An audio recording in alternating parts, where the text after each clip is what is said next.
Ili uwe wa kwanza kupata taarifa zetu, subscribe Moka Media, kisha bonyeza alama ya kengele kuruhusu notifications. Usisahau like, kushare na comment kwa ajili ya taarifa zaidi.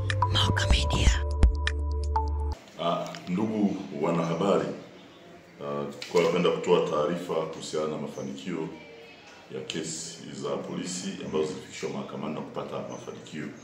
Miongoni mwa kesi maarufu ni yule mtu anaitwa Tyson.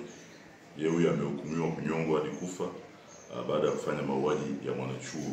Hii kesi ilivuta hisia sana eneo la Mkundi pale.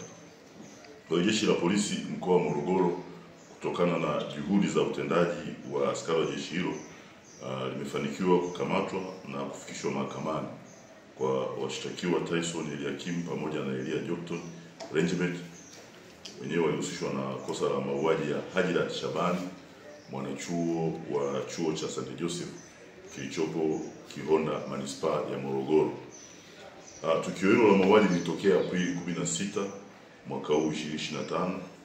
Ilikuwa ni majira ya saa 2 usiku katika eneo la Bwawani, kata ya Mkundi, manispaa ya Morogoro, ambapo marehemu akiwa na wenzake wa hostel za chuo hicho aliuawa kwa kuchomwa na kisu mgongoni baada ya kuvamiwa na Tyson Oscar Eliakim mwenye umri wa miaka 20, mkazi wa Kihonda. Huyu alikuwa ni dereva bodaboda. Alifanya uhalifu huo wa uporaji wa kutumia pikipiki maarufu kama Kishano kwa dhumuni la kupora simu. Akiwa eneo hilo pamoja na mwenzake aliyeitwa Elia Jokton Regiment mwenye umri wa miaka 30, na yeye mkazi wa Kihonda na dereva bodaboda.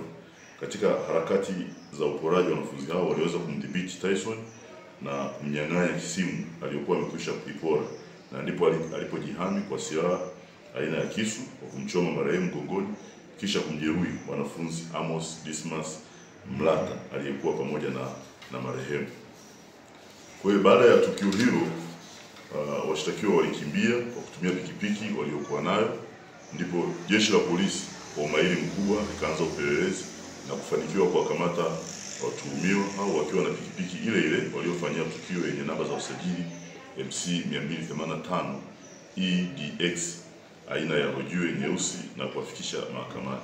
Kwa hiyo kesi ile sasa imesikilizwa, ilipelelezwa vizuri na ushahidi ukapatikana na wakafikishwa mahakamani kwa kusaidiana na idara zingine za haki jinai. Sasa mara baada ya kesi hiyo kusikilizwa katika kikao cha mahakama kuu Morogoro kilichoketi Septemba 19, 2025 chini ya Mheshimiwa Jaji Hadija Kinyaka, mshtakiwa Tyson Oscar Eliakim alikutwa na hatia na amehukumiwa kunyongwa hadi kufa. Lakini mshtakiwa Elia Jokton Regiment, dereva pikipiki hiyo, yameachiwa huru baada ya kutopatikana na hatia. Kwa hiyo jeshi la polisi mkoa wa Morogoro linawashukuru wadau wote wa haki jinai kwa ushirikiano chanya ambao umesababisha haki kupatikana kwa wakati. Wananchi wote waendelee kushirikiana na jeshi la polisi kutoa taarifa, lakini pia wafike kwenye mahakama kutoa ushahidi pale wanapohitajika. Zaidi naishukuru mahakama sababu imetenda haki kwa wakati. Tukio hili la mwaka 2025, lakini unaona kupitia maboresho na mabadiliko mbalimbali ya kimahakama imeweza kusikizwa mwaka huu na kupatiwa hukumu. Ili uwe wa kwanza kupata taarifa zetu, subscribe Moka Media, kisha bonyeza alama ya kengele kuruhusu notifications. Usisahau like, kushare na comment kwa ajili ya taarifa zaidi. Moka Media.